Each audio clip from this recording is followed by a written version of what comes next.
Bound to Fail: The Rise and Fall of the Liberal International Order by John J. Mearsheimer, published in International Security, Volume 43.4, Spring 2019. By 2019, it was clear that the Liberal International Order was in deep trouble. The tectonic plates that underpin it are shifting, and little can be done to repair and rescue it. Indeed, that order was destined to fail from the start, as it contained the seeds of its own destruction. The fall of the Liberal International Order horrifies the Western elites who built it and who have benefited from it in many ways. These elites fervently believe that this order was, and remains, an important force for promoting peace and prosperity around the globe. Many of them blame President Donald Trump for its demise. After all, he expressed contempt for the Liberal Order when campaigning for president in 2016. And since taking office, he has pursued policies that would seem designed to tear it down. It would be a mistake, however, to think that the Liberal International Order is in trouble solely because of Trump's rhetoric or policies. In fact, more fundamental problems are at play, which account for why Trump has been able to successfully challenge an order that enjoys almost universal support among the foreign policy elites in the West. The aim of this article is to determine why the liberal world order is in big trouble and to identify the kind of international order that will replace it. I offer three main sets of arguments. First, because states in the modern world are deeply interconnected in a variety of ways, orders are essential for facilitating efficient and timely interactions. There are different kinds of international orders, and which type emerges depends primarily on the global distribution of power. But when the system is unipolar, the political ideology of the sole power also matters. Liberal international orders can arise only in unipolar systems, where the leading state is a liberal democracy. Second, the United States has led two different orders since World War II. The Cold War order, which is sometimes mistakenly referred to as a liberal international order, was neither liberal nor international. It was a bounded order that was limited mainly to the West and was realist in all its key dimensions. It had certain features that were also consistent with a liberal order, but those attributes were based on realist logic. The US-led post-Cold War order, on the other hand, is liberal and international, and thus differs in fundamental ways from the bounded order the United States dominated during the Cold War. Third, the post-Cold War liberal international order was doomed to collapse because the key policies on which it rested are deeply flawed. Spreading liberal democracy around the globe, which is of paramount importance for building such an order, not only is extremely difficult, but often poisons relations with other countries, and sometimes leads to disastrous wars.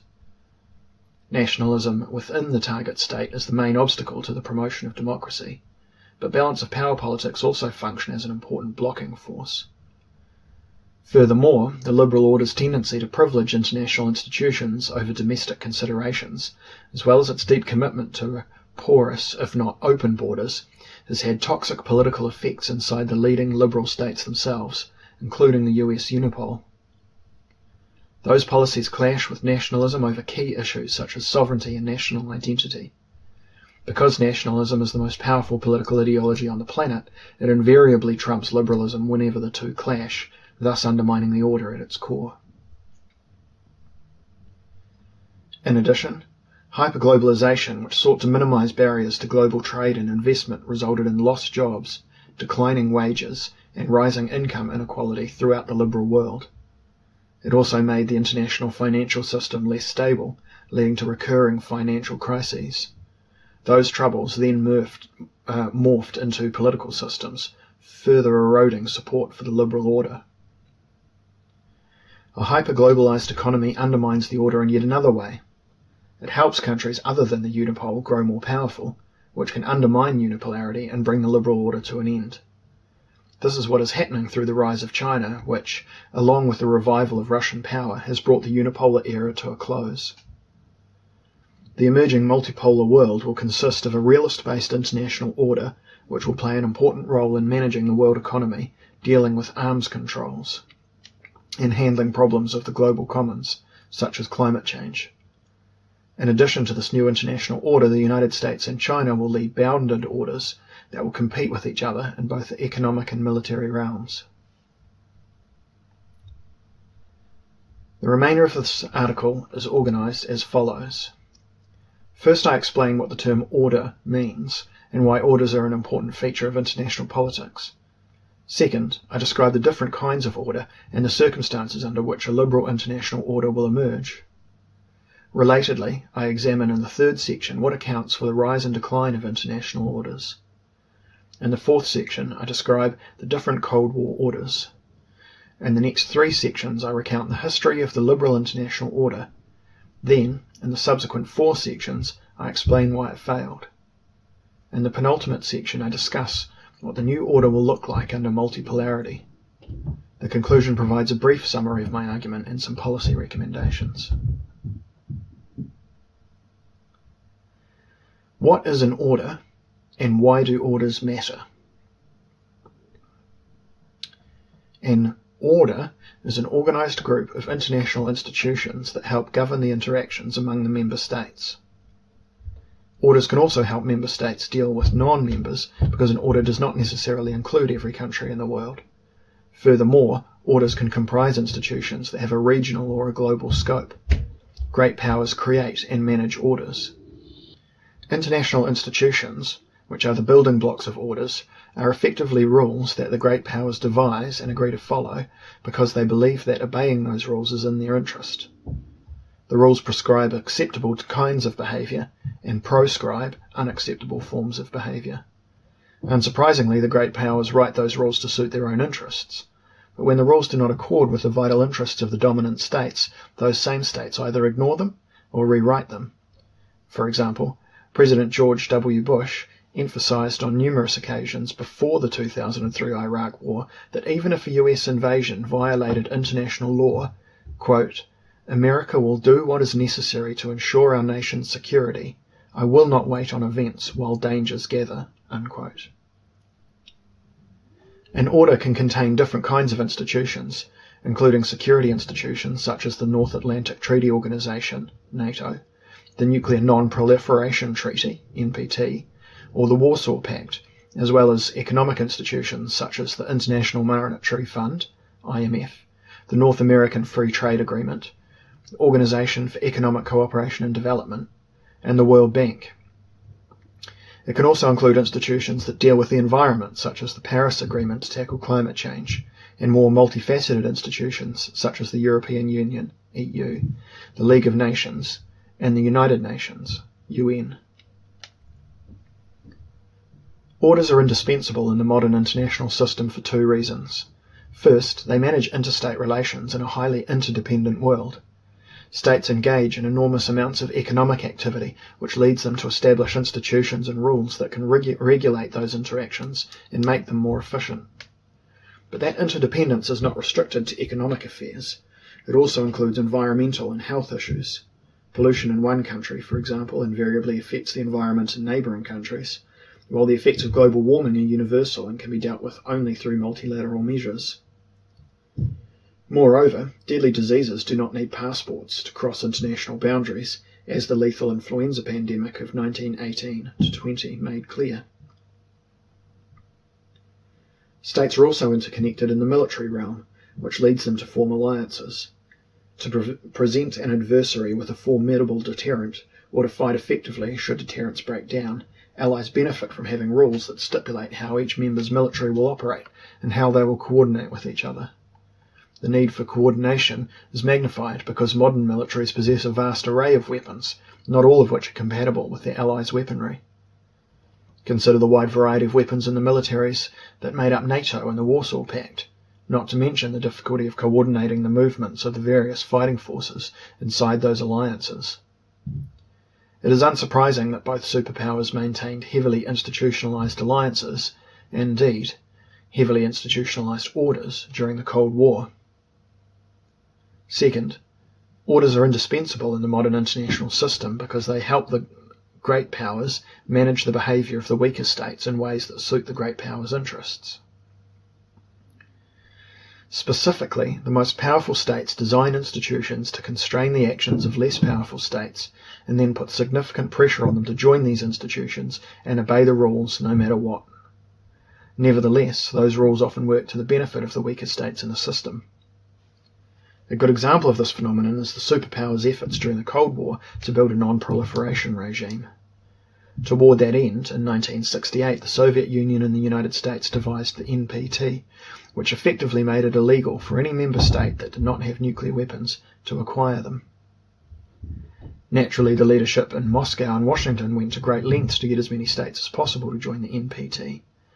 The superpowers were also the main driving force behind the formation of the Nuclear Suppliers Group in 1974, which aims to place significant limits on the sale of nuclear materials and technologies to countries that do not possess nuclear weapons, but might attempt to acquire them in the market. The institutions that make up an order, however, cannot compel powerful states to obey the rules if those states believe that doing so is not in their interests. International institutions, in other words, do not take on a life of their own, and thus do not have the power to tell the leading states what to do. They are simply the tools of great powers. Still, rules, which are the essence of any institution, help manage the behaviour of states, and great powers obey the rules most of the time. The bottom line is that, in a world of multifaceted interdependence, a system of rules is necessary to lower transaction costs and help carry out the multitude of interactions that take place among states. Admiral Harry Harris, a former commander of US military forces in the Pacific, captures this point when he refers to the liberal international order as the global operating system.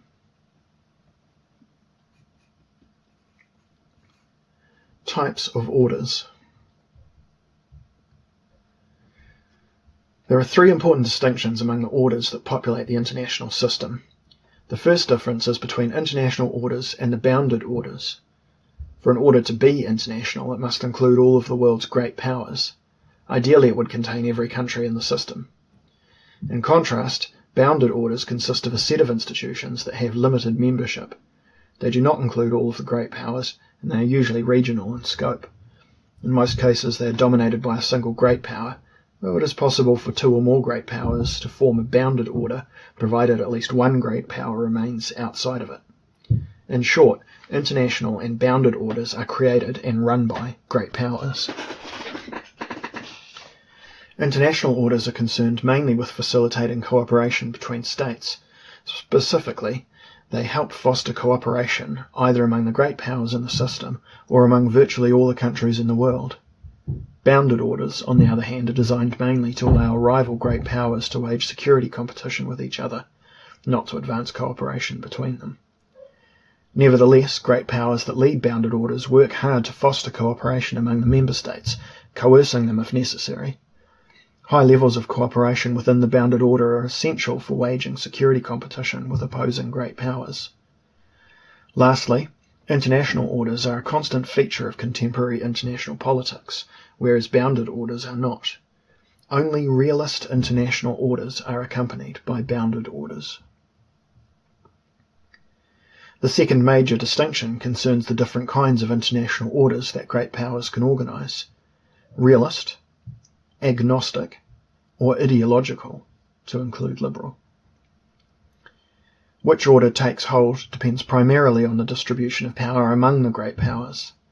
The key issue is whether the system is bipolar, multipolar, or unipolar. If it is unipolar, the political ideology of the dominant state also matters for determining the kind of international order that forms. In bipolarity and multipolarity, however, the political ideology of the great powers is largely irrelevant.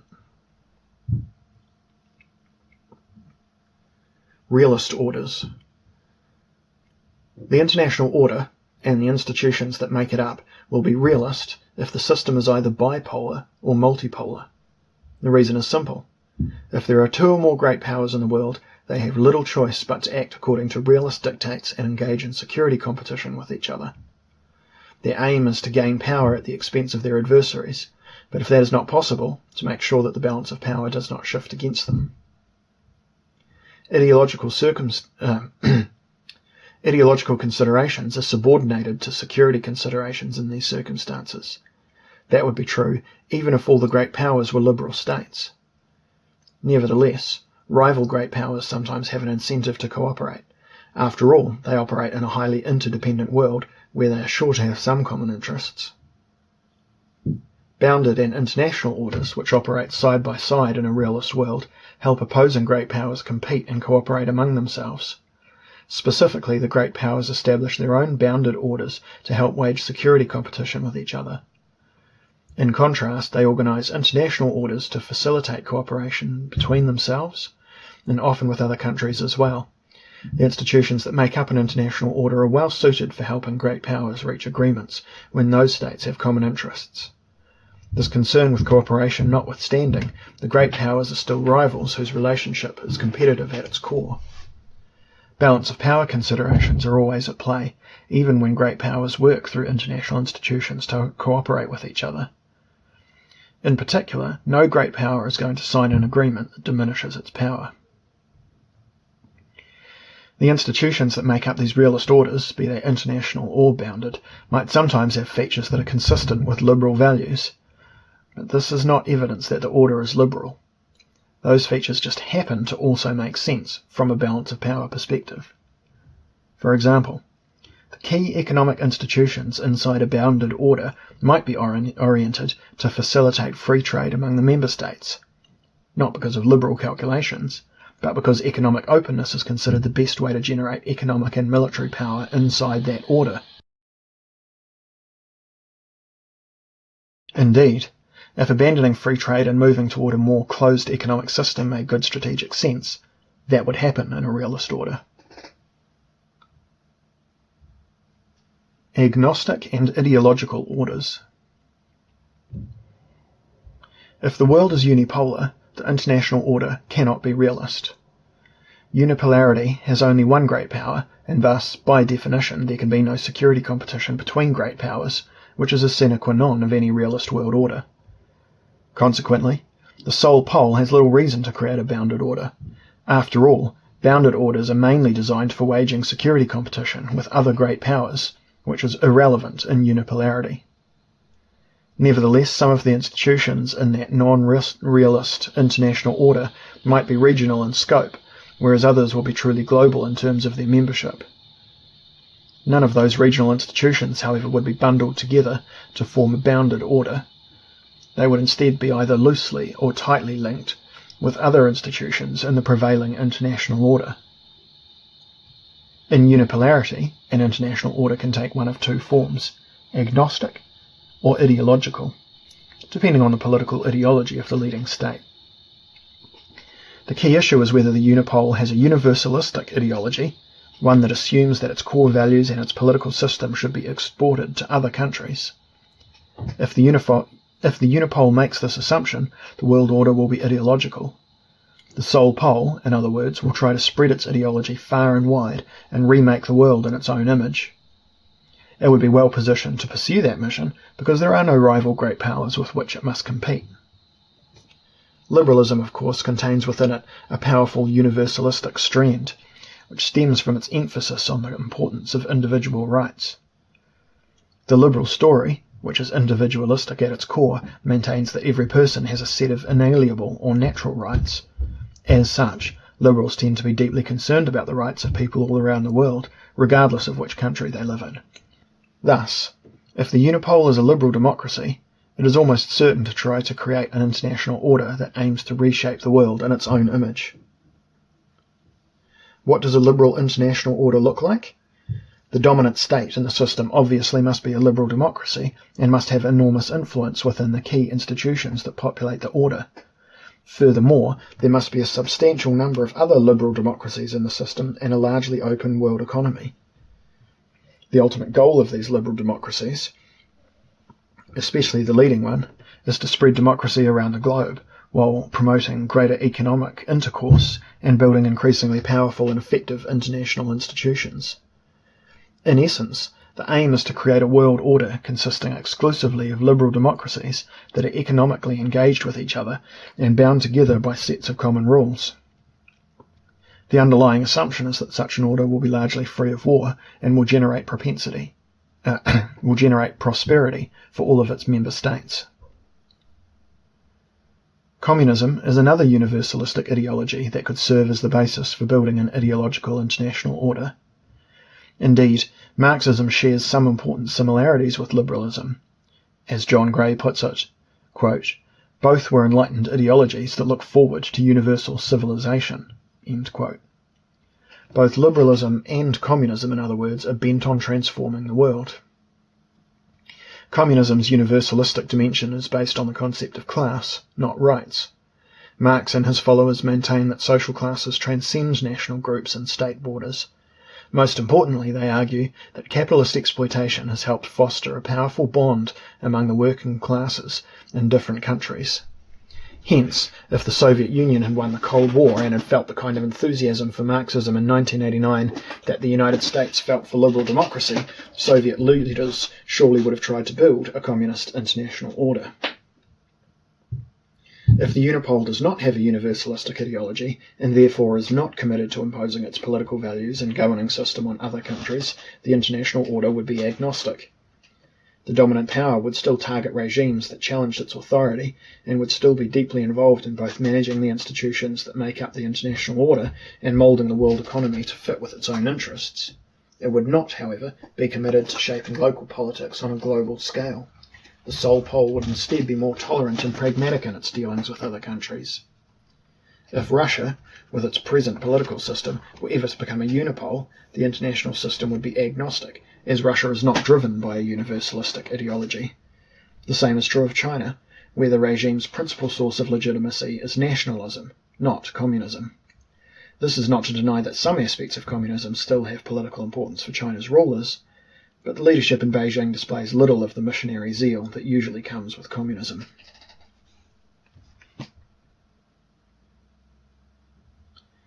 Thick and thin orders. So far I have distinguished between international and bounded orders, and I have divided international orders into realistic, agnostic, and ideological kinds. A third way to categorize orders, be they international or bounded, is to focus on the breadth and depth of their coverage of the most important areas of state activity. Regarding breadth, the central question is whether an order has some effect on the key economic and military activities of its member states. Concerning depth, the main question is whether the institutions in the order exert significant influence on the actions of its member states. In other words, does the order have a strong and effective institutions? With these two dimensions in mind, one can distinguish between thick orders and thin orders. A thick or robust order comprises institutions that have a substantial effect on state behaviour in both the economic and military realms. Such an order is broad and deep. A thin order, on the other hand, can take three basic forms. First, it might deal with only the economic or military domain, but not both. Even if that realm contained strong institutions, it would still be categorized as a thin order. Second, an order might deal with one or even both realms, but contain weak institutions. Third, it is possible, but unlikely, that an order will be involved with economic and military matters, but will have strong institutions in only one of those areas. In short, a thin order is either not broad, not deep at all, or deep in only one of the two crucial realms. The rise and decline of international orders. No international order lasts forever, which raises the question, what explains the demise of an existing order and the rise of a new one? The same two factors that account for the prevailing order, the distribution of power, and the leading state's political ideology, explain the fall of realist and agnostic orders, as well as the kind of order that replaces them. While those same factors also help explain the dissolution of ideological orders, two other factors, nationalism and balance of power politics, usually play the central role in causing their collapse. Realist orders, which are based on either bipolarity or multipolarity, collapse when the underlying distribution of power changes in fundamental ways. If the international system shifts from bipolarity to multipolarity, or vice versa, or if the number of great powers in a multipolar system decreases or increases, the resulting order remains realist, although different in its configuration. Regardless of the number of great powers in the system, they still must compete with each other for power and influence. But if bipolarity or multipolarity gives way to unipolarity, the new order will be either agnostic or ideological, depending on whether or not the sole pole is committed to a universalistic ideology. Realist orders tend to have significant staying power because major shifts in the balance of power are usually the result of differential economic growth among the great powers over a long period of time. Great power wars, however, can sometimes lead to a swift change in the global distribution of power, although such events are rare. After World War II, for example, the system shifted from multipolar to bipolar, largely because of the total defeat of Germany and Japan and the terrible price the war exacted on Britain and France. The Soviet Union and the United States emerged as the two poles. Moreover, when realist orders change, they usually give way to newly configured realist orders, as happened after World War II, simply because unipolarity is rare. Agnostic orders also tend to have substantial staying power because the unipole accepts the heterogeneity that is inherent in political and social life and does not try to micromanage the politics of nearly every country on the planet. That kind of pragmatic behaviour helps preserve, if not augment, the hegemon's power. An agnostic order is likely to meet its end when unipolarity gives way to either bipolarity or multipolarity, making the order realist, or if the sole pole experiences a revolution at home and adopts a universalistic ideology, which would surely lead it to forge an ideological order. By contrast, any ideological international order based on a universalistic ideology, such as liberalism or communism, is destined to have a short lifespan, mainly because of the domestic and global difficulties that arise when the unipole seeks to remake the world in its own image. Nationalism and balance of power politics work to undermine the requisite social engineering in countries targeted for regime change, while nationalism creates significant problems on the home front for the sole pole and its ideological allies. While such problems emerge, the unipole is likely to try to give up trying to remake the world in its own image, in effect abandoning its efforts to export its ideology abroad. It might even forsake that ideology altogether. When that happens, the order stops being ideological and becomes agnostic. An ideological order can also come to an end in a second way. New great powers could emerge, which would undermine unipolarity and lead to either a bipolar or a multipolar system. In that event, the ideological order would be replaced by bounded and international realist orders.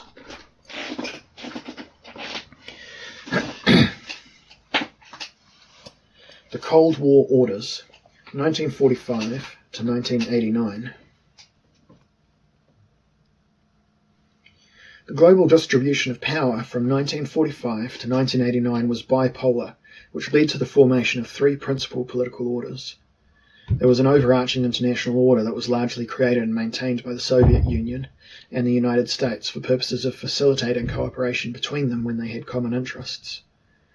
This emphasis on cooperation notwithstanding, it was not a liberal order, as the superpowers were engaged in intense rivalry throughout the Cold War, and the order they created was fully consistent with the security interests of both sides. Moreover, the Soviet Union was not a liberal democracy, and indeed Moscow and Washington were ideological adversaries. There were also two bounded orders, one largely confined to the West, dominated by the United States, and the other consisted mainly of the world's communist countries, dominated by the Soviet Union. They were created by the superpowers for purposes of waging security competition with each other. The international order that existed during the Cold War was a thin one, as it did not have a profound influence on the behaviour of states, especially the great powers, neither the economic or military realm. Because the West and the communist world engaged in only minimal economic intercourse during the Cold War, there was little need to build institutions to help manage their economic dealings. Militarily, however, the story was more complicated. Given that the United States and the Soviet Union were bitter foes that competed for power, they concentrated on building thick, bounded orders to help wage that struggle.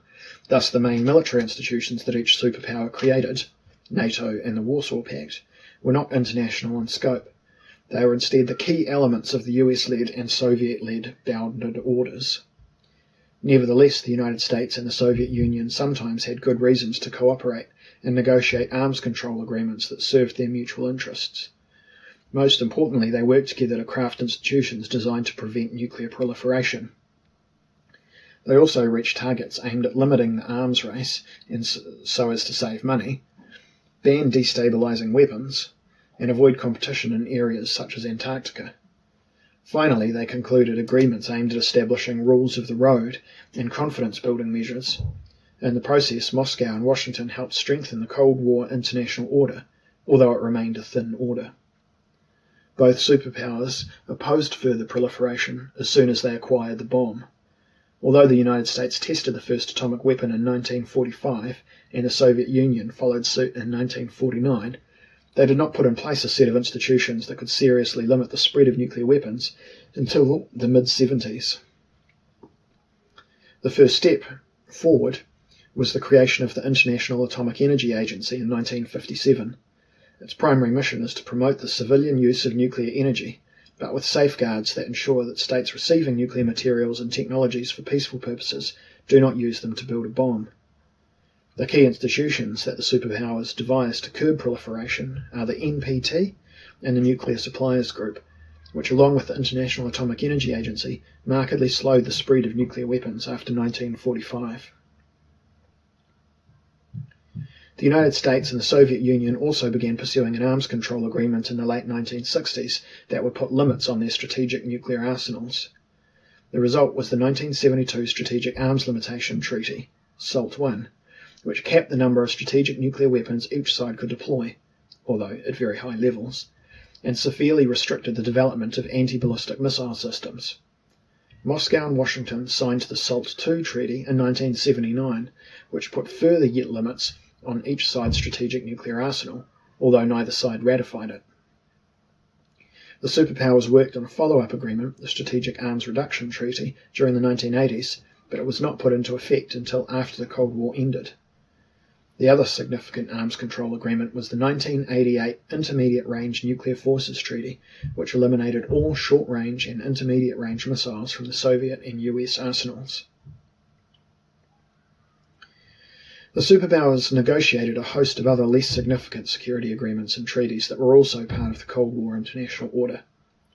They include the Antarctic Treaty System 1959, the Partial Test Ban Treaty 1963, the Moscow-Washington Hotline 1963, the Outer Space Treaty 1967, the Seabed Arms Control Treaty 1971, the US-Soviet Incidents at Sea Agreement 1972, the Conference on Security and Cooperation in Europe 1973, the Biological Weapons Convention 1975, and the Helsinki Accords 1975. There were some agreements that were reached during the Cold War, such as the UN Convention on the Law of the Sea, which was signed in 1982, but not ratified and put into effect until 1994, 5 years after the Cold War ended. The UN was probably the most visible institution in the Cold War international order, but it had little influence on the behaviour of countries around the world, mainly because the rivalry between the superpowers made it almost impossible for that institution to adopt and enforce consequential policies. In addition to this thin international order, the superpowers each built a thick, bounded order to help wage the Cold War. The Soviet-led order included institutions that dealt with economic, military, and ideological matters. The Council for Mutual Economic Assistance, Comecon, for example, was established in 1949 to facilitate trade between the Soviet Union and the communist states in Eastern Europe. The Warsaw Pact was a military alliance founded in 1955 to counter NATO after NATO's member states decided to invite Western Germany to join the alliance. The pact also helped Moscow keep its Eastern European allies in line. Finally, the Soviets created the Communist Information Bureau in 1947 as a successor to the Communist International.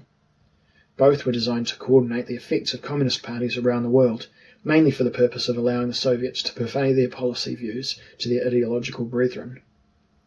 The Communist Information Bureau was dissolved in 1956. The bounded Western order was dominated by the United States, which shaped it to suit its own interests. It encompassed a host of economic institutions, such as the IMF, 1945, the World Bank, 1945, the General Agreement on Trade and Tariffs, GATT, 1947, the Coordinating Committee for Multilateral Export Controls, COCOM, 1950, and the European Community, EC, 1950, as well as NATO on the security front. Although the liberal United States dominated this bounded order, which also included a number of other liberal democracies, it was a realist order from top to bottom.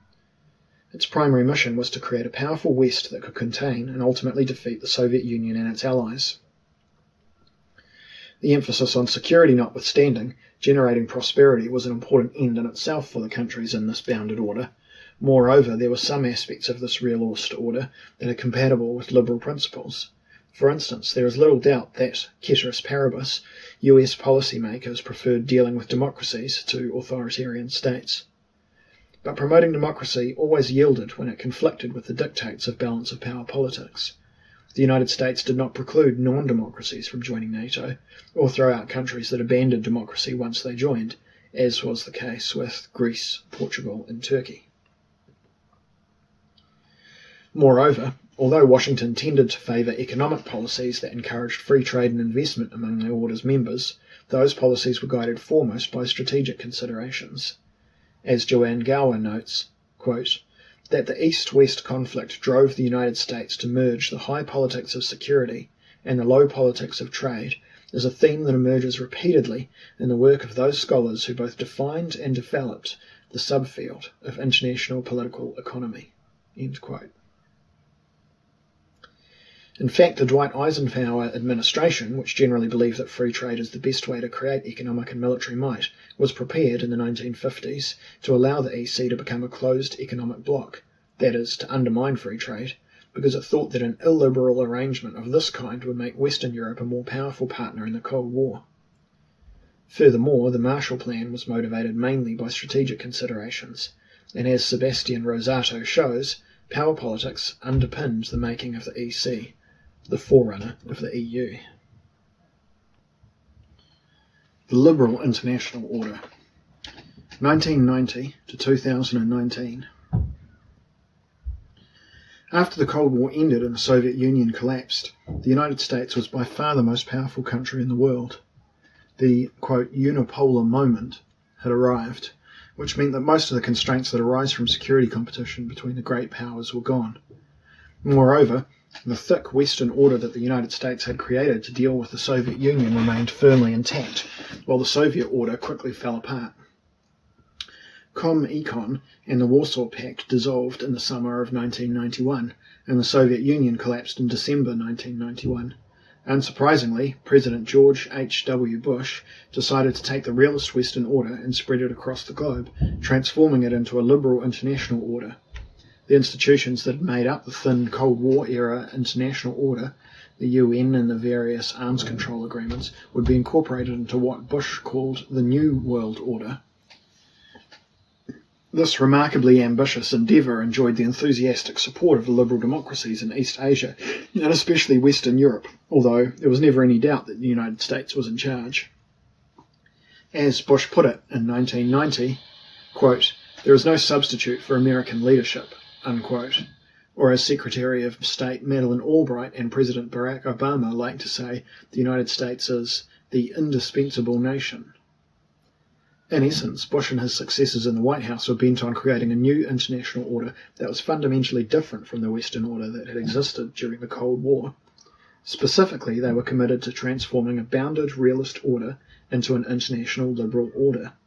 Indeed, Bill Clinton made it clear when he ran for president in 1992 that his predecessor's concept of a new world order was not ambitious enough.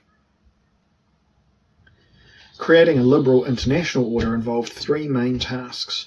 First, it was essential to expand the membership in the institutions that made up the Western order, as well as erect new institutions where necessary. In other words, it was important to build a web of international institutions with universal membership that wielded great influence over the behaviour of the member states.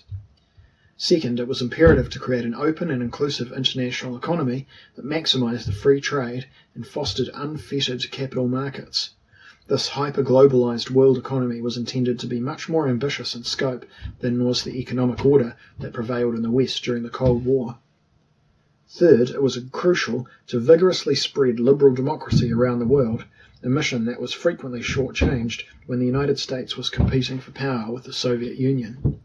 This goal was not the United States alone, its European allies generally embraced this undertaking as well.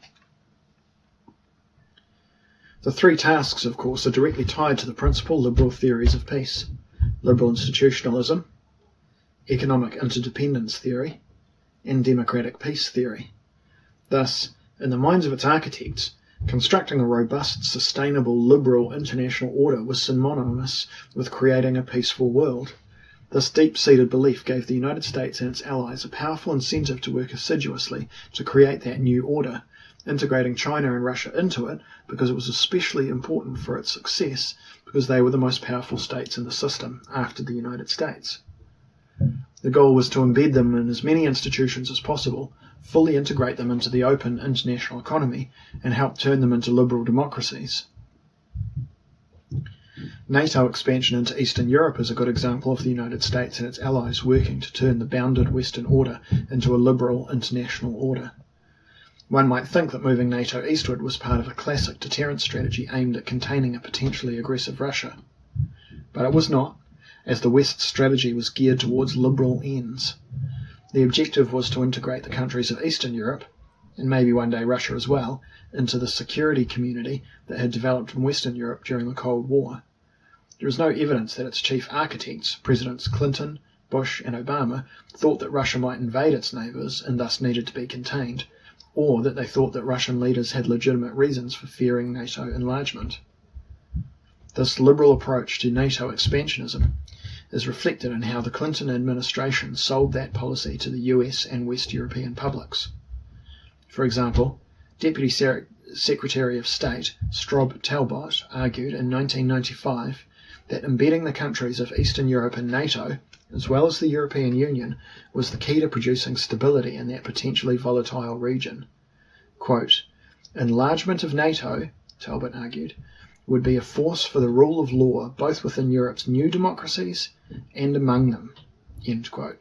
Moreover, it would, quote, "promote and consolidate democratic and free market values," end quote, which would further contribute to peace. The United States based its policy toward China in the post-Cold War period on the same liberal logic. For example, Secretary of State Albright maintained that the key to sustaining peaceful relations with a rising China is to engage with it, not try to contain it in the way the United States had sought to do with the Soviet Union during the Cold War. Engagement, Albright claimed, would lead to China's active membership in some of the world's major institutions and help integrate it into the US-led economic order, which would inevitably help turn China into a liberal democracy.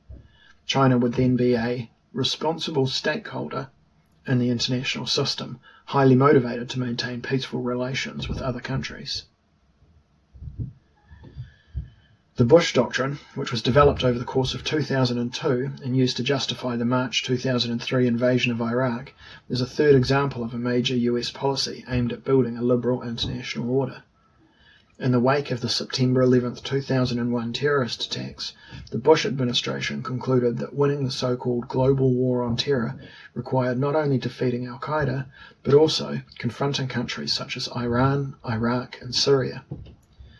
The administration's key operating assumption was that the regimes in these purported rogue states were closely tied to terrorist organizations such as al-Qaeda, which were bent on acquiring nuclear weapons and might even give them to terrorists.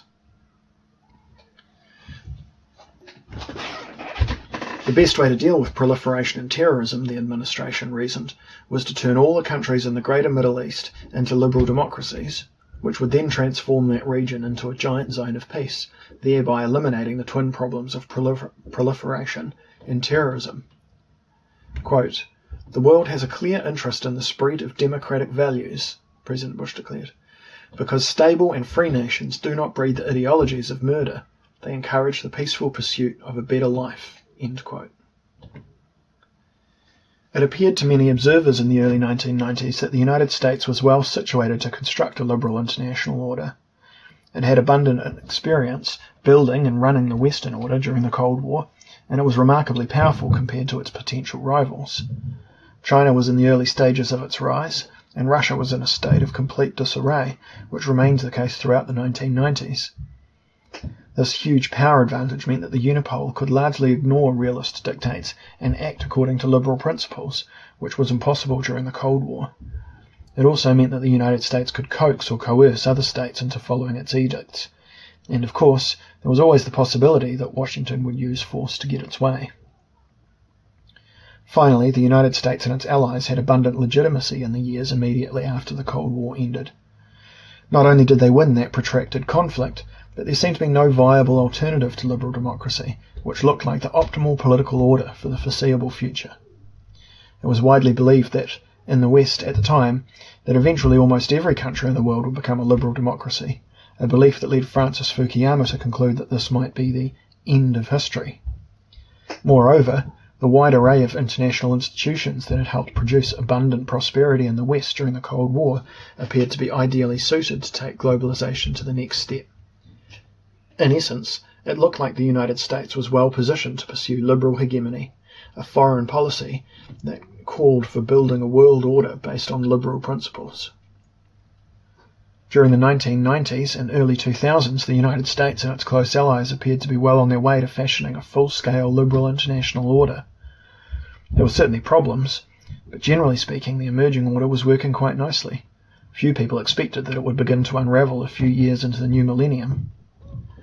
And that's what happened.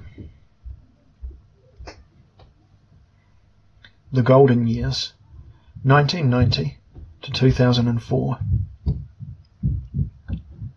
Efforts by the United States and its allies to integrate China and Russia into the order's key economic institutions after the Cold War ended were generally successful. Russia joined the IMF and the World Bank in 1992, and although it did not join the World Trade Organization until 2012, China had been a member of the IMF and the World Bank since 1980, when it took Taiwan's place in those institutions. China joined the WTO in 2001. Despite a minor crisis over Taiwan in 1997, Beijing and Washington were otherwise on good terms throughout the 1990s and early 2000s. Engagement appeared to be working. Relations between Moscow and Washington also fared well during this period. The story in Europe was also positive. The 1992 Maastricht Treaty was a major step in promoting European integration, and in 1999 the euro made its debut, which was widely seen as evidence that the EU had a bright future.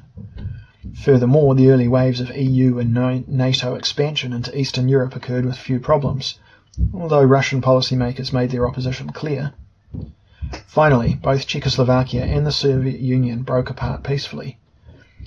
Yugoslavia did not, however, resulting in wars over Bosnia and Kosovo, which the United States and its NATO allies were slow to respond to and bring to an end. But a cold peace was eventually imposed on the Balkans by 1999.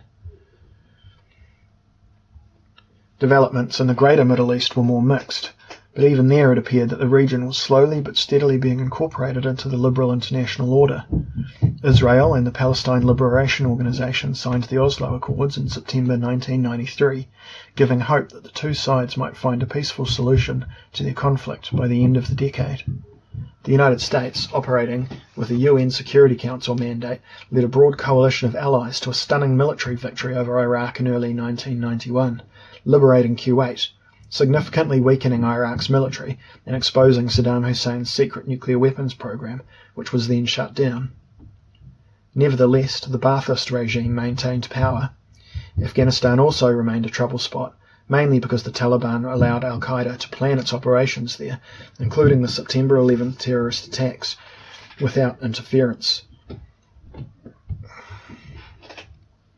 The events of that day, however, prompted the United States to invade Afghanistan in October 2001 and topple the Taliban, putting in its place a pro-Western regime. Then, in March 2003, the US military conquered Iraq and removed Saddam from power. It appeared by the summer of 2003 that the Bush Doctrine, which aimed to spread democracy across the Greater Middle East, was going to work as intended. Democracy was clearly on the march in the wake of the Cold War, seemingly confirming Fukuyama's claim that there was no viable alternative to it. According to Freedom House, 34% of the countries in the world were democracies in 1986. That figure jumped to 41% by 1996, and then 47% by 2006. On the economic front, hyperglobalization was generating abundant wealth around the globe, and although there was a major financial crisis in Asia in 97 and 98. In addition, interest was growing in prosecuting human rights violators, leading a prominent scholar to write a book titled The Justice Cascade: How Human Rights Prosecutions Are Changing World Politics. On the proliferation front, South Africa abandoned its nuclear weapons program in 1989, while in the mid-1990s, Belarus, Kazakhstan and Ukraine gave up the nuclear arsenals they had inherited from the Soviet Union and joined the NPT. North Korea, which was on its way to developing nuclear weapons in the early 1990s, agreed in 1994 to terminate its program. The United States and its allies did face some setbacks during the 1990s. India and Pakistan tested nuclear weapons in 1998. The Clinton administration suffered policy failures in Somalia, 1993, and Haiti, 1994 to 1995, and it reacted too slowly to the Rwandan genocide in 1994. The United States also failed to end deadly wars in Congo and Sudan, while Al-Qaeda grew more dangerous within the confines of Afghanistan. Still, one could make a strong case that enormous progress had been made in a short time in spreading the liberal international order across the globe, and that the United States and its allies would eventually be able to integrate troubled countries in Africa and elsewhere into the New World Order and make further strides in rolling back proliferation.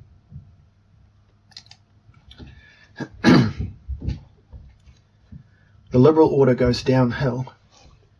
2005 to 2019.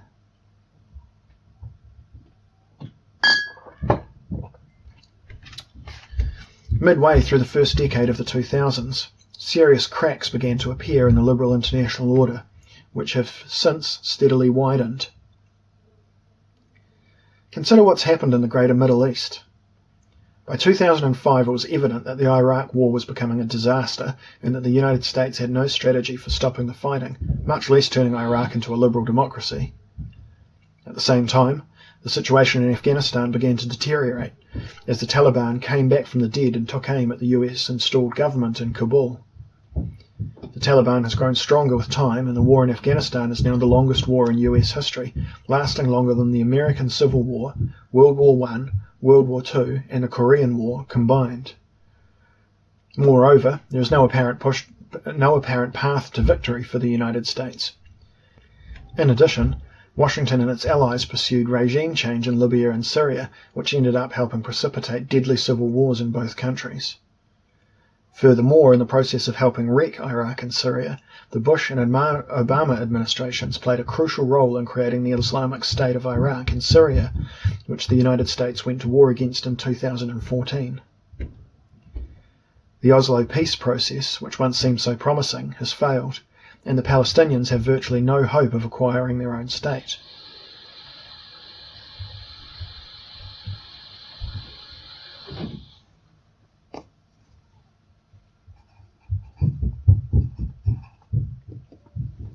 The Oslo peace process, which once seemed so promising, has failed, and the Palestinians have virtually no hope of acquiring their own state.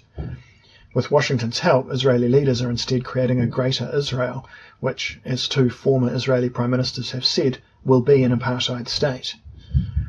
The United States is also contributing to the death and destruction in the civil war in Yemen, and gave its consent when the Egyptian military overthrew a democratically elected government in Egypt in 2013.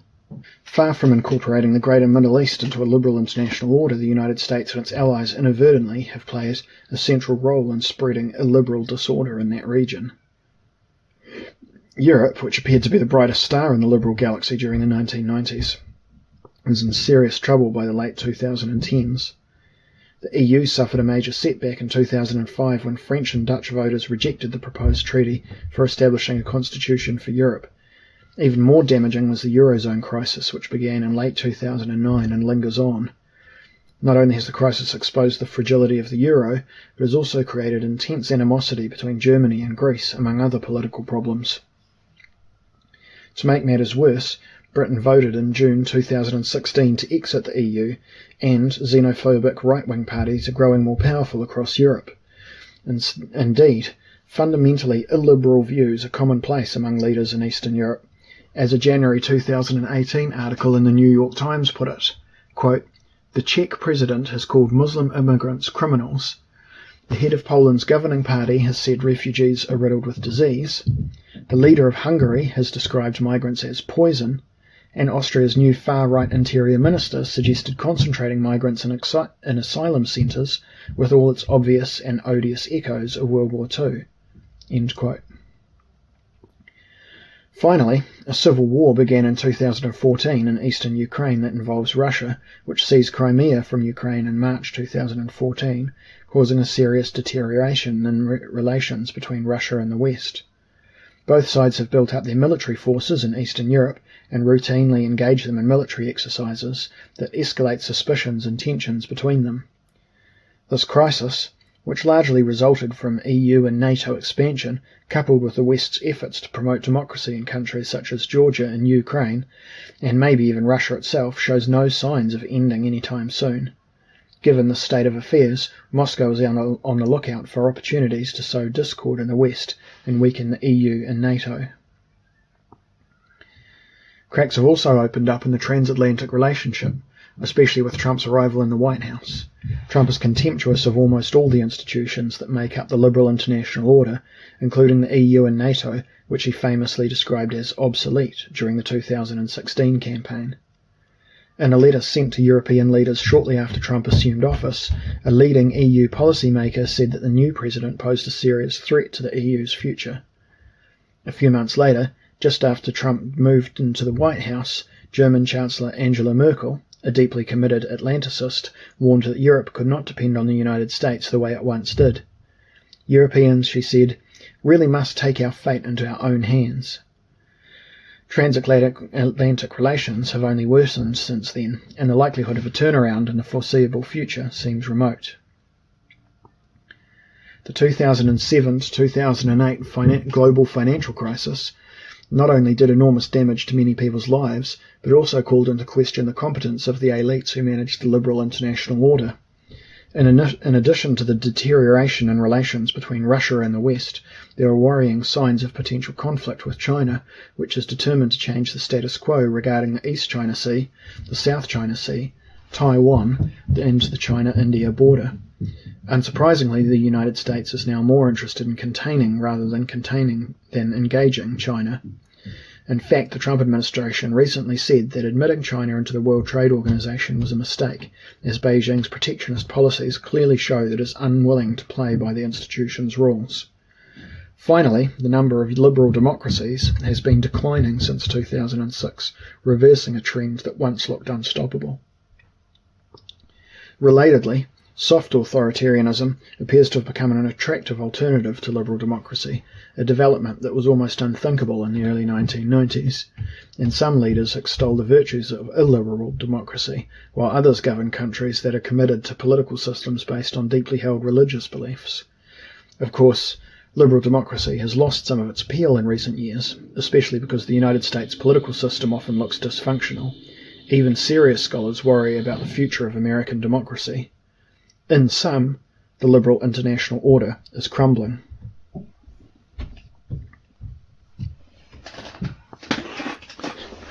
What went wrong? The early successes of the United States and its allies in building a liberal international order notwithstanding, the order contains the seeds of its own ruin. Even if Western policymakers had been wiser stewards of that order, they could not have extended its longevity in any meaningful way. It was doomed to fail because it contained three fatal flaws. First, intervening in the politics of countries to turn them into liberal democracies is extremely difficult, and attempting such ambitious social engineering on a global scale is virtually guaranteed to backfire and undermine the legitimacy of the enterprise itself. Nationalism is almost certain to cause significant resistance inside the countries targeted for regime change. Balance of power politics will also help impede the progress and impede the enterprise in particular cases. States that fear regime change or other forms of US interference will band together for mutual support that seek ways to thwart the United States' liberal agenda. Thus, Syria and Iran aided the Iraqi insurgency after the 2003 US invasion, and Russia and China have backed each other economically, militarily, and within international forums such as the UN Security Council. Second, the liberal international order ultimately creates conditions that lead to serious political problems regarding the sovereignty and national identity within the liberal democracies themselves, and all the more so when efforts at regime change fail and produce large-scale refugee flows into liberal countries. Again, the principal cause of the problem is nationalism, which is far from dead even in avowedly liberal societies. Third, hyperglobalization has produced significant economic costs for large numbers of people inside the liberal democracies, including the sole pole. Those costs, including lost jobs, declining or stagnant wages, and marked income inequality, have serious domestic political consequences which further undermine the liberal international order. Moreover, the open international economy helped fuel the rise of China, which, along with Russia's revival, eventually undermined unipolarity, an essential condition for creating a liberal international order. The perils of democracy promotion. The most important requirement for building a liberal international order is to spread liberal democracy far and wide, which was initially seen to be an eminently feasible task. It was widely believed in the West that politics had evolved to the point where there was no sensible alternative to liberal democracy. If so, then it would be relatively easy to create a liberal international order, because spreading liberal democracy around the world would meet little resistance. Indeed, most people would welcome the idea of living in a Western-style democracy, as appeared to be the case in Eastern Europe after the collapse of communism. This endeavour, however, was doomed from the start. To begin, there never has been, and never will be, a universal agreement on what constitutes the ideal political system.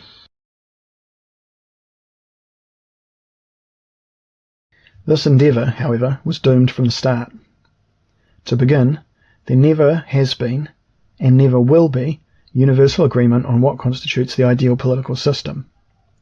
One can argue that liberal democracy is the best form of government, I would, but others will invariably favour a different governing system. It is worth remembering that during the 1930s, many people in Europe preferred communism or fascism to liberal democracy. One might then point out that liberal democracy ultimately triumphed over those two isms. Although that is true, the history of the 1930s is a reminder that liberal democracy is not the preordained order of things, and it is not unusual for elites and their publics to opt for alternative political systems. Thus, it should not be surprising that illiberal democracies are appearing in Eastern Europe, while China and Russia have embraced authoritarian rule. North Korea is a dictatorship, Iran is an Islamic republic, and Israel increasingly privileges its Jewish identity over its democratic character. Nor should it be surprising that there has never been a time when more than 50% of the countries in the world were liberal democracies. This diversity of opinion about what constitutes the best governing system combines with nationalism to make the process of spreading liberal democracy around the world extremely difficult. Nationalism, after all, is a remarkably powerful political force that places great emphasis on self-determination and sovereignty. Nation-states, in other words, do not want other nation-states telling them how they should order their political system. Thus, trying to impose liberal democracy on a state that prefers an alternative form of government is almost certain to provoke fierce resistance.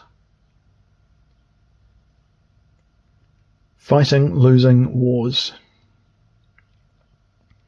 Trying to build a liberal international order invariably leads to wars against minor powers that aim to turn those targets into liberal democracies.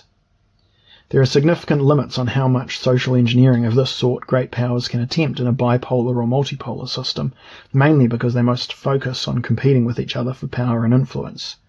Spreading liberal democracy is of secondary, if not tertiary, importance. Indeed, at times, liberal states will seek to prop up authoritarian governments if they are aligned against rival great powers, as the United States did repeatedly during the Cold War. In unipolarity, however, the sole pole is free to go on crusades to make the world more democratic, simply because there are no rival great powers to worry about. Thus it is unsurprising that the United States has fought 7 wars in the years since the Cold War ended, and has been at war for 2 out of every 3 years over that period. Such wars, however, regularly fail to achieve their objective. The US effort to use military force to bring about democracy has been focused primarily on the greater Middle East, where it has led to one failure after another. US military forces invaded Afghanistan, 2001, and Iraq, 2003, with the intention of turning them into liberal democracies.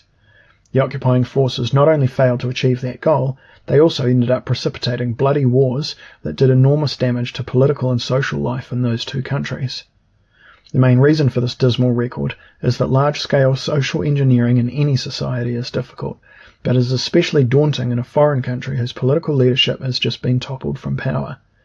The target state will be in turmoil, The invading forces will be dealing with an alien culture that might even be hostile to liberal democracy. And most importantly, nationalist sentiment is sure to increase sharply and generate an insurgency against the occupier, as the United States discovered in Afghanistan and Iraq. Although these failures eroded public support for the liberal international order and cast doubt on the competent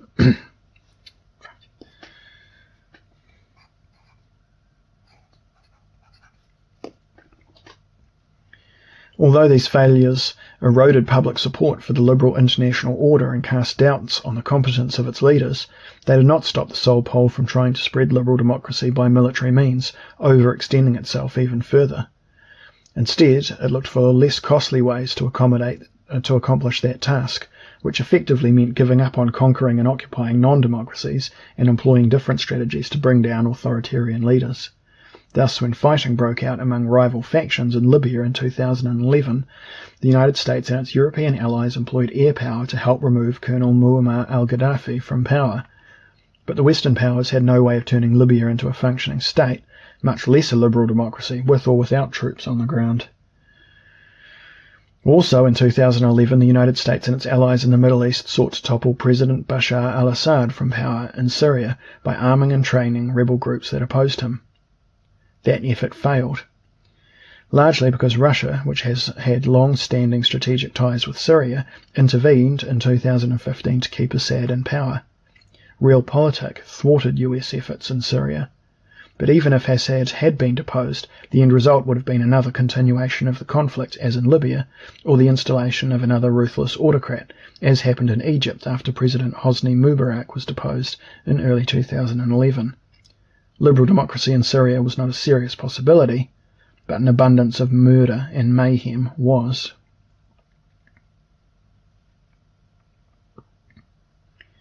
Turning the major powers into enemies. Finally, the crusader mentality that underpins the attempts to build a liberal international order leads to the poisoning of relations between the Unipole and any major power in the system that is not a liberal democracy. Although the dominant state will be strongly inclined to make war on minor powers to promote liberal democracy, it will rarely ever attack major powers for that purpose, especially if they possess nuclear weapons. The costs would be too great, and the likelihood of success would be especially low. Hence, US policymakers in the post-Cold War period have never seriously considered invading China or Russia, even though the United States is far more powerful than either of those countries. Nevertheless, the United States has been committed to turning China and Russia into liberal democracies and absorbing them into the US-dominated liberal world order. US leaders have not only made their intentions clear, they have also relied on non-governmental organizations and various subtle strategies to push Beijing and Moscow towards embracing liberal democracy. In effect, the aim is peaceful regime change. Predictably, China and Russia have resisted the Unipole's efforts for the same reason that minor powers have contested US efforts to shape their domestic politics. And indeed, for the same reason that Americans now recoil at the idea of Russia interfering in their country's politics. In a world in which nationalism is the most powerful political ideology, self-determination and sovereignty matter hugely for all countries. China and Russia have also resisted the spread of the liberal order for realist reasons, because it would allow the United States to dominate the international system economically, militarily, and politically. Neither Beijing nor Moscow, for example, wants US military forces in its neighborhood, much less on its borders.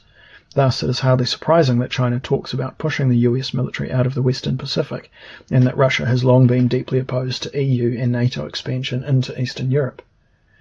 Indeed, moving those institutions towards Russia eventually led to the Ukraine crisis in 2014. That ongoing conflict has not only poisoned relations between Russia and the West, but has incentivized Moscow to find ways to weaken both the EU and NATO. In short, both nationalist and realist calculations caused the two major powers in unipolarity to contest the Unipole's efforts to build a robust liberal international order.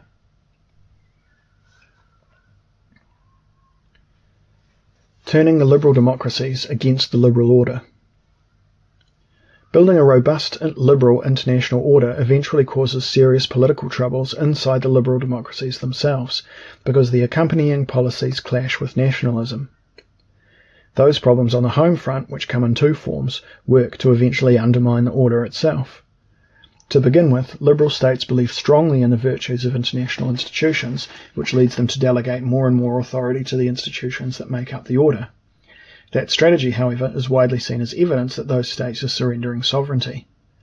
One can argue about whether those liberal countries are actually giving up sovereignty, but there is no question that they are delegating the authority to make some important decisions to those institutions, which is likely to cause serious political trouble in a modern nation-state. After all, nationalism privileges self-determination and sovereignty, and thus it is fundamentally at odds with international institutions that make policies that decidedly affect their member states.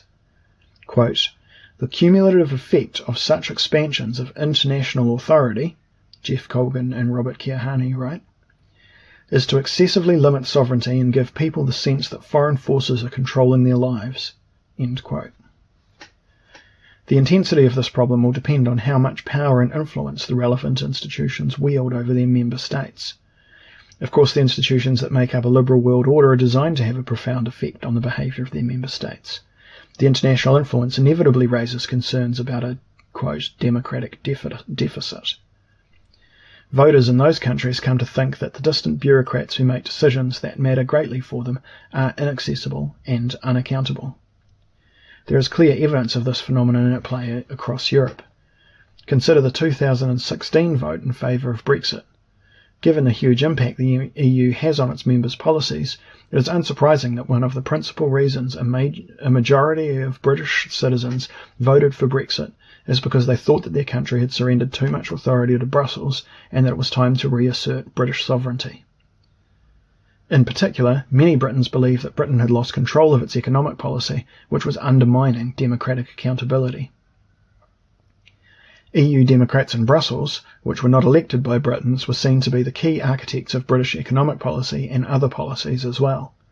Thus, the authors of an important study on Brexit write, quote, "Regaining sovereignty, taking back control, was a major theme in the 2016 referendum." End quote. Fears in the West about surrendering sovereignty were not limited to the EU. As Robert Kuttner points out, with the blossoming of hyperglobalization in the 1990s, the IMF and the World Bank, quote, "mutated into the opposite of the roles imagined at Bretton Woods. They became instruments for the enforcement of classical laissez-faire as a universal governing principle." End quote. Unsurprisingly, concerns about sovereignty have played an important role in recent US politics. In particular, Trump ran for president on a platform that emphasized America first, and he harshly criticized all the key institutions that make up the liberal international order, including the EU, the IMF, and the World Bank. The liberal international order also adopts policies that clash with national identity, which matters greatly to people all around the world, including those in the United States and Western Europe. At its core, liberalism is an individualistic ideology that places great weight on the concept of inalienable rights. This belief, which says that every individual on earth has the same set of basic rights, is what underpins the universalistic dimension of liberalism. This universalistic or transnational perspective stands in marked contrast to the profound particularism of nationalism, which is built on the belief that the world is divided into discrete nations, each with its own culture. Preserving that culture is best served by having one's own state, so that the nation can survive in the face of threats from the other. Given liberalism's emphasis on individuals with equal rights, coupled with its tendency to downplay, if not ignore, national identity, it is unsurprising that the liberal international order emphasizes that countries should axiomatically accept refugees seeking shelter, and that individuals should encounter few obstacles to moving from one nation-state to another for economic or other reasons. The paradigmatic example of this policy is the EU's Schengen Agreement, which has largely eliminated borders among most of the institution's member states. Furthermore, the EU is deeply committed in principle to opening its doors to refugees fleeing trouble spots. In a world where national identity matters greatly, mixing different peoples together, which is what happens when there are open borders and broadly minded refugee policies, is usually a prescription for serious trouble. It seems clear, for example, that immigration was the main reason British voters supported Brexit. They were especially unhappy that people from Eastern Europe used the EU's policy of open borders to migrate easily to Britain. Britain is hardly an exception in this regard, as anti-immigrant sentiment is widespread in Europe and fuels hostility towards the EU. The large numbers of refugees from the greater Middle East that began arriving in Europe in 2015 have certainly not been accorded the kind of welcome one would expect from states that are at the centre of the liberal international order. Indeed, there has been enormous resistance to accepting those refugees, especially in Eastern Europe, but also in Germany, where Chancellor Merkel hurt herself politically by initially welcoming them. This trouble over open borders and refugees has not only called into question EU's commitment to liberal values, but has also created rifts among the member states, rifts that have shaken the foundation of that venerable institution.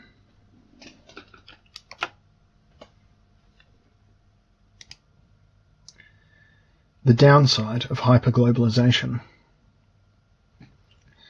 The sharp growth in economic intercourse that has come with the establishment of the liberal international order has helped cause significant economic problems inside the liberal states in the system.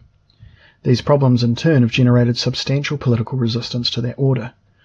When that happens in a democracy, the public is likely to turn on the liberal elites and elect leaders who support policies that are at odds with liberal principles. The contemporary international economy is highly integrated and remarkably dynamic. Change occurs at warp speed, and major developments in one country invariably have significant effects in other countries. This wide-open system has had considerable benefits. It has led to impressive growth at the global level, helped lift millions of people out of poverty in countries such as China and India, and provided huge economic benefits to the world's wealthiest people. At the same time, it has caused major problems that governments are ill-equipped to fix, at least if they play according to the rules of the liberal world order. The best way to understand this phenomenon is to compare today's hyperglobalization with the moderate globalization that obtained under the Bretton Woods Consensus from 1945 until the late 1980s. The Bretton Woods Consensus was designed to facilitate an open international economy, but only up to a point. There were, for example, significant limits on capital flows across state boundaries, and although GATT was designed to expedite international trade, governments had considerable manoeuvre room to adopt protectionist policies when it was in their interest to do so. In effect, governments were able to pursue policies that not only facilitated prosperity, but also protected their citizens from the vagaries of the market. John Ruggie famously refers to the relationship between markets and governments as embedded liberalism. The Bretton Woods Consensus worked well for more than 4 decades, although its days were numbered by the late 1980s. Hyperglobalization, which began gaining traction in the 1980s and accelerated after the Cold War, effectively overturned the Bretton Woods Consensus. The new order, created largely by Western policymakers, was designed to greatly reduce regulation of global markets by removing controls on capital flows and replacing GATT with the World Trade Organization. This new trade organization, which began operating in 1995, was intended to open up markets all over the world and make it especially difficult for governments to pursue protectionist policies. Quote, "Any obstacle to free trade," as Danny Roderick notes, was seen as an abomination to be removed. Caveats be damned. End quote. In essence, almost any kind of government interference in the workings of the world economy was considered harmful to the liberal international order. To quote Roderick again, the state went from being the handmaiden of economic growth to the principal obstacle blocking it. End quote. Hyperglobalization and its discontents. Hyperglobalization has caused a number of major economic problems that have worked to undermine the legitimacy of the liberal world order in the states that form the core of that system. For starters, many jobs in particular sectors of a country's economy disappear quickly as a result of outsourcing, throwing large numbers of people out of work. Sometimes entire regions see their traditional economic base destroyed. It is often difficult for the unemployed, many of whom are unskilled workers with little mobility, to find well-paying jobs, or any job at all. And even if they find good jobs, there is always the possibility they will lose them again, given the creative destruction that comes with hyperglobalization. Even people who have not lost their jobs worry that someday they might. In brief, the dynamism inherent in the world economy not only threatens jobs, but also fosters an acute sense of uncertainty about the future among people everywhere. In addition, hyperglobalization has done little to raise the real income levels of the lower and middle classes in the liberal West. At the same time, it has greatly increased the wages and the wealth of the upper classes. The result is a staggering economic equality almost everywhere, which shows few signs of abating. Indeed, the problem appears to be getting worse. Under the Bretton Woods consensus, governments were in a good position to deal with problems of this sort by devising redistributive tax policies, training programs for workers, and generous welfare benefits. But in a liberal international order, the solution to almost every problem is to let the market deal with it, not governments, which are considered to be more of a liability than an asset for making the global economy work smoothly. To the extent that rules are needed to facilitate the smooth working of the global economy, better to rely on international institutions than governments. Markets, of course, cannot fix these problems. Indeed, they helped cause them in the first place and are likely to make them worse in the absence of policies that states designed to protect their citizenry.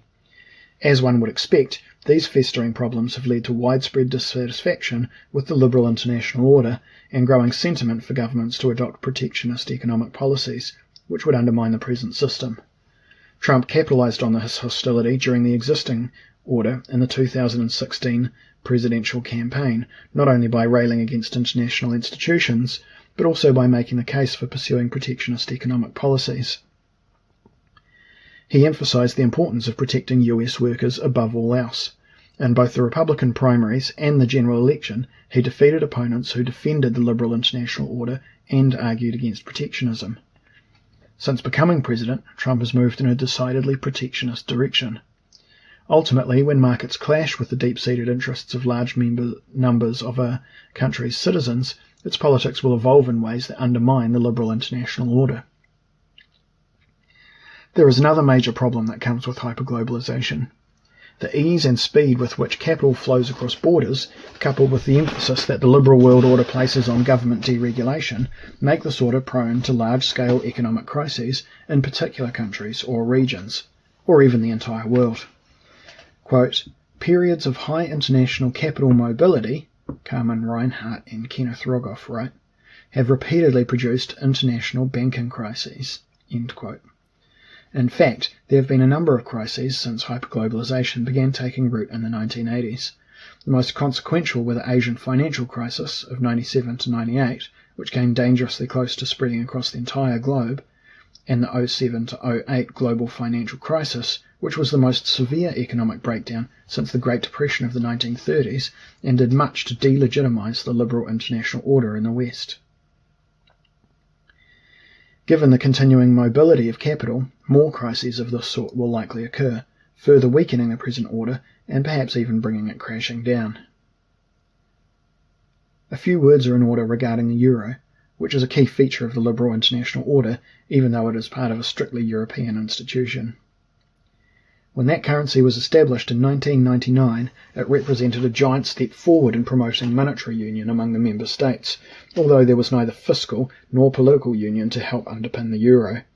Critics at the time predicted that without fiscal and political union, the euro would eventually be plagued by significant problems. Many advocates recognised the problem, but thought that the monetary union would ultimately lead to union on all three fronts, thus eliminating the problem. But that did not happen, and the euro encountered its first major crisis in 2009, which produced not just economic problems, but political problems as well. The crisis and the ensuing attempts to solve it brought hard-edged nationalist sentiment to the surface in Europe. The EU had great difficulty dealing with the Eurozone crisis, but the problems were eventually solved by massive bailouts from institutions such as the European Central Bank and from the US government, though not before significant political damage was done to the EU. More importantly, however, the EU has not made significant movement towards fiscal and political union, which means that the fix is temporary and that more crises are likely in the years ahead, which will further undermine not only the EU, but the liberal international order more generally. The rise of China. There is an additional problem linked to hyperglobalization that has little to do with the growing political opposition to the international order in liberal countries, and everything to do with the global balance of power. Until Trump came to power in 2017, Western elites, in keeping with their post-Cold War policy of engaging, not containing, China, were deeply committed to integrating China into the world economy, including all of its key economic institutions. An increasingly prosperous and wealthy China, they assumed, would eventually become a liberal democracy and an upstanding member of the liberal international order. What the architects of that policy did not realize, however, is that by helping accelerate Chinese growth, they were actually helping undermine the liberal order, as China has rapidly grown into an economic powerhouse with significant military capability. In effect, they have helped China become a great power, thus undercutting unipolarity, which is essential for maintaining a liberal world order. This problem has been compounded by the resurgence of Russia, which is once again a great power, although clearly a weak one. With the rise of China and Russia's comeback, the international system has become multipolar, which is a death knell for the liberal international order. To make matters worse, neither China nor Russia has become a liberal democracy. Even if China and Russia had not become great powers and that the world remained unipolar, the liberal order would still be falling apart today because of its intrinsic flaws. The election of Donald Trump, who sharply and frequently criticized all the key elements of the post-Cold War order during his presidential campaign, is evidence of how much trouble it was in by 2016. Thus, if the international system had remained unipolar, the liberal world order would have developed into an agnostic order under President Trump, as realist orders have no place in unipolarity. There is certainly no evidence that he is committed to refashioning the existing liberal order. Indeed, he appears bent on wrecking it. With or without China, the liberal institutional order was destined to fail because it was fatally flawed at birth. Summary. The various causal processes described above have all played an important role in subverting the liberal international order. Although each one has a distinct logic, they have often operated synergistically. For example, the negative effects of hyperglobalization on the lower and middle classes have combined with the nationalist resentment over immigration and the sense of lost sovereignty to fuel a strong populist backlash against the principles and practices of the liberal order. Indeed, that anger has been directed at the liberal elites who have benefited from that order and who vigorously defend it. That resentment, of course, has had significant political consequences. It has caused deep political divisions in the United States and other Western democracies, led to Brexit, helped put Trump in the White House, and fueled support for nationalist leaders around the world. Where are we headed? One might acknowledge that the liberal international order is in terminal decline, but argue that it can be replaced with a more pragmatic version, one that avoids the excesses of the post-Cold War order. This more modest liberal order would pursue a more nuanced and less aggressive approach to spreading liberal democracy, rein in hyperglobalization, and put some significant limits on the power of international institutions. The new order, according to this perspective, would look something like the Western order during the Cold War, although it would be global and liberal, not bounded and realist. This solution is not feasible. Because the unipolar moment is over, which means there is no chance of maintaining any kind of liberal international order for the foreseeable future. Furthermore, President Trump has no intention of pursuing a, quote, liberal light world order, and without his support, that option is a non-starter. But even if Trump were not an obstacle and the international system were to remain unipolar, the United States would fail if it lowered its sights and attempted to construct a less ambitious liberal order. Indeed, it would end up building an agnostic international order instead. It is possible it is impossible to build a meaningful liberal global order with modest or more passive policy.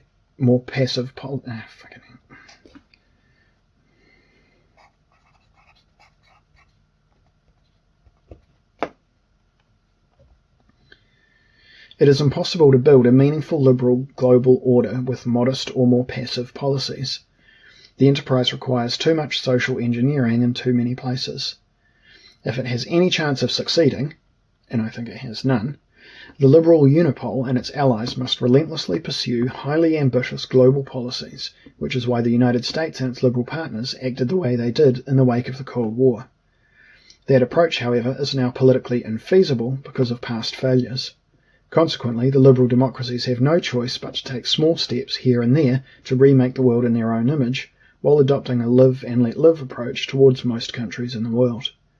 That humble approach would effectively produce an agnostic order, but that is not going to happen because the system is multipolar and great power politics are once again at play.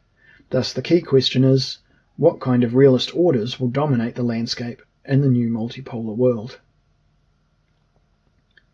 The new realist orders. There are likely to be three different realist orders in the foreseeable future: a thin international order and two thick bounded orders, one led by China, the other by the United States.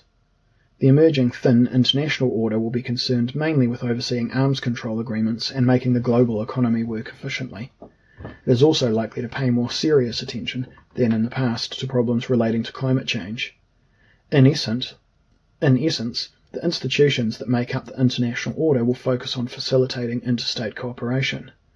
The two bounded orders, in contrast, will be concerned principally with waging security competition against each other, although that will call for promoting cooperation among the members of each order. There will be significant economic and military competition between those two orders that will need to be managed, which is why they will be thick orders.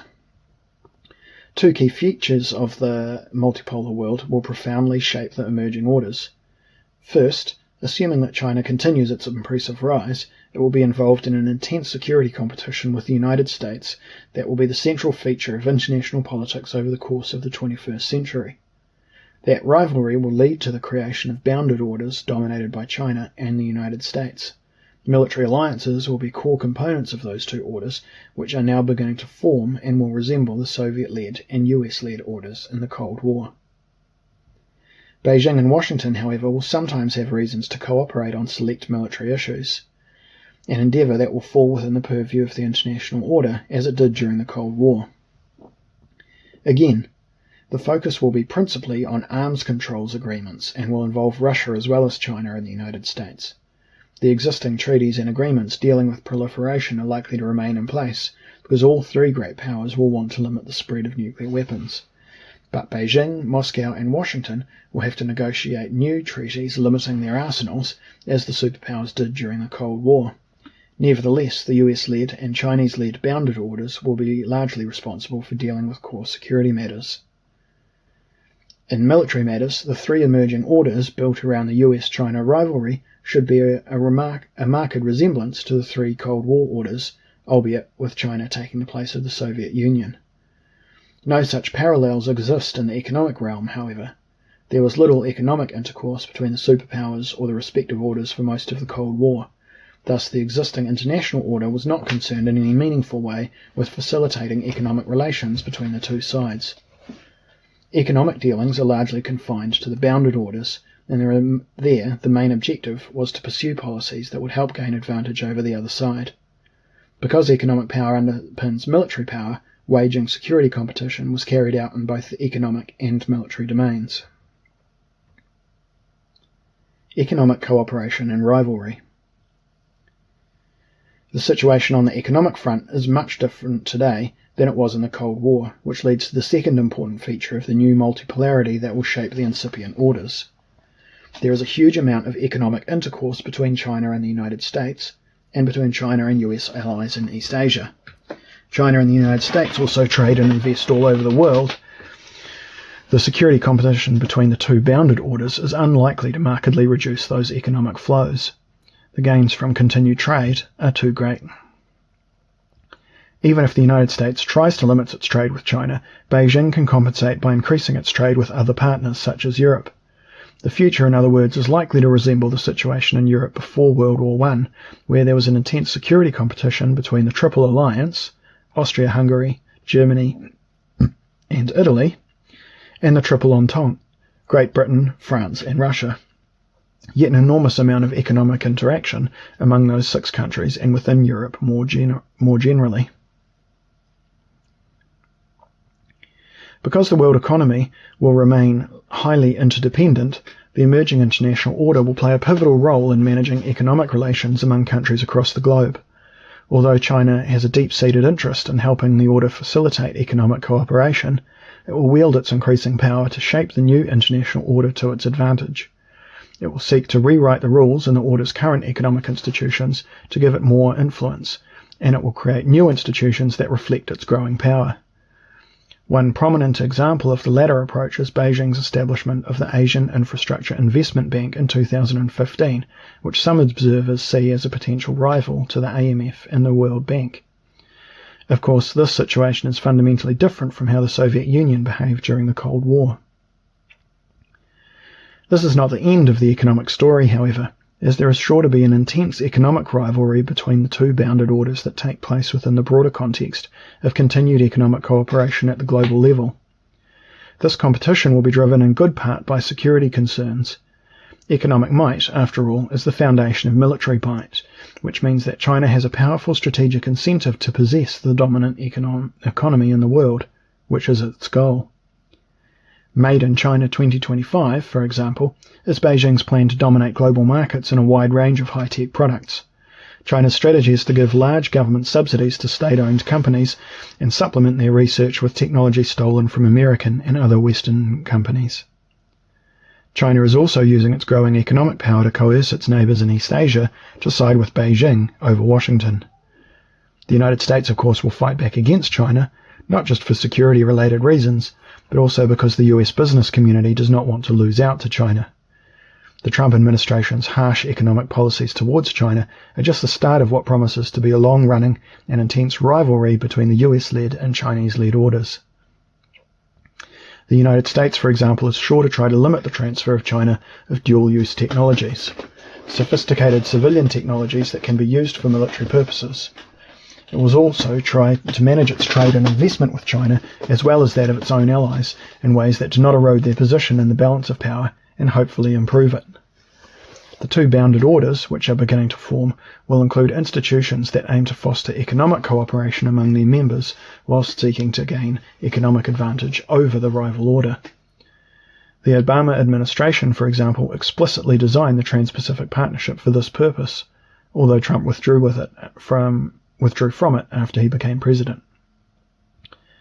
China's highly ambitious One Belt, One Road initiative, which was launched in 2013, is designed not just to help China sustain its impressive economic growth, but also to project Chinese military and political power around the globe. And because the United States refused to join the Asian Infrastructure Development Bank, that impressive institution is likely to become a central part of the Chinese-led bounded order.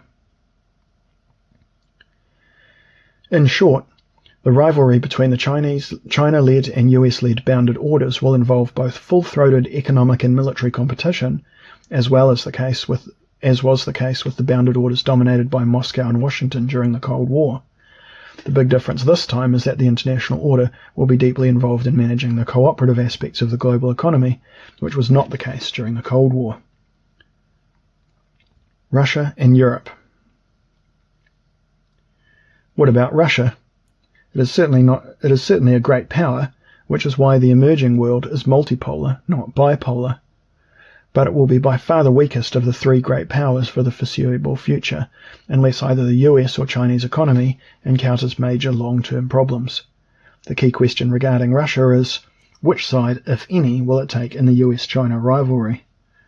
Although Russia is now aligned with China, it is likely to switch sides over time and ally with the United States, simply because an increasingly powerful China is the greater threat to Russia, given their geographical proximity.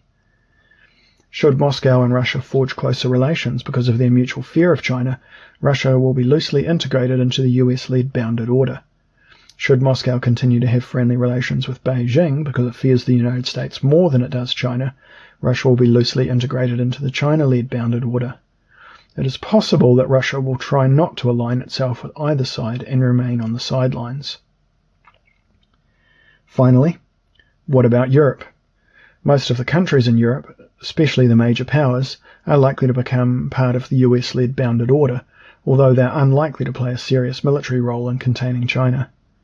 They do not have the capability to project substantial military power into East Asia, and they have little reason to acquire it, because China does not directly threaten Europe, and because it makes more sense for Europe to pass the buck to the United States and its Asian allies. US policymakers, however, will want the Europeans inside the bounded order for strategically related economic reasons. In particular, the United States will want to keep European countries from selling dual-use technologies to China and to help put economic pressure on Beijing when necessary. In return, US military forces will remain in Europe, keeping NATO alive and continuing to serve as the pacifier in that region. Given that virtually every European leader would like to see that happen, the threat of leaving should give the United States significant leverage in getting the Europeans to cooperate on the economic front against China. Conclusion. The United States and its allies built a formidable order during the Cold War, but it was neither international nor liberal. It was a bounded order whose principal purpose was to wage security competition with a rival bounded order dominated by the Soviet Union. Both orders were realist at their core, not liberal or communist. The coming of unipolarity in the wake of the Cold War allowed the victorious West, with the United States taking the lead, to begin building a truly liberal international order, the hope that it would act as a handmaiden for a peaceful and prosperous world. During the 1990s, and the first few years of the new century, it looked like the liberal order was going to work as intended and would have a long life. Advocates and architects could point to many successes while acknowledging some failures. But starting around 2005, the order began to encounter serious problems, which have multiplied with time to the point where it has begun to collapse. This outcome should have been foreseen, as the order had within it the seeds of its own destruction, and thus was destined to fail sooner rather than later. The attempt by the United States and its allies to create a liberal international order faced three main problems. First, it required the liberal states in the system, especially the United States, to pursue a highly revisionist and wildly ambitious policy of regime change that was almost certain to fail in an era in which nationalism, with its emphasis on sovereignty and self-determination, remains a remarkably powerful force. The policy was also stymied by balance of power politics at both the global and regional levels. Second, by pushing for the free movement of people across borders and the delegation of substantial decision-making authority to international institutions, the expanding liberal order caused significant political problems inside the liberal states themselves. The results often clashed with beliefs about national identity and sovereignty, which matter greatly to most citizens in modern nation-states. Third, although some people and countries benefited from hyperglobalization, it ultimately caused major economic and political problems inside the liberal democracies, which eventually led to a serious erosion of support for the liberal international order. At the same time, the economic dynamism that comes with hyperglobalization helped China rapidly turn itself into a great power at roughly the same time that Russia was re-establishing itself as a great power.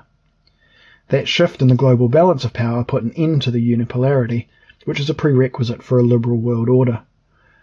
In the emerging multipolar world, there is likely to be a realist international order that will be concerned with managing the world economy and also fostering and maintaining arms control agreements.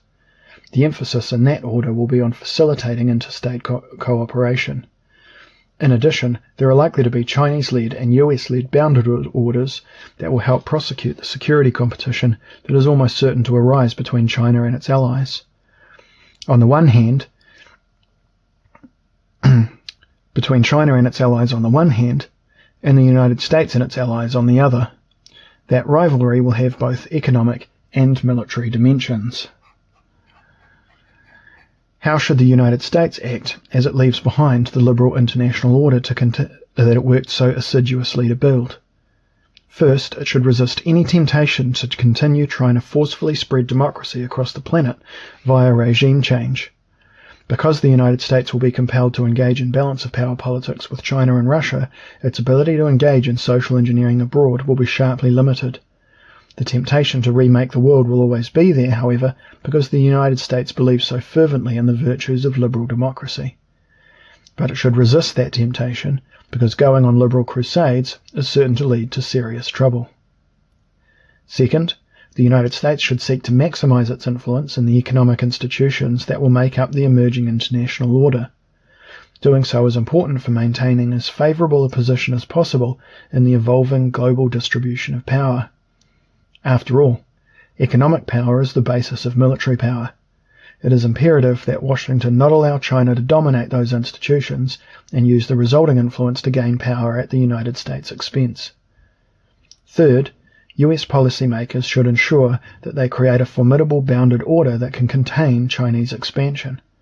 That task mandates creating economic institutions such as the Trans-Pacific Partnership and a military alliance in Asia that is similar to NATO during the Cold War.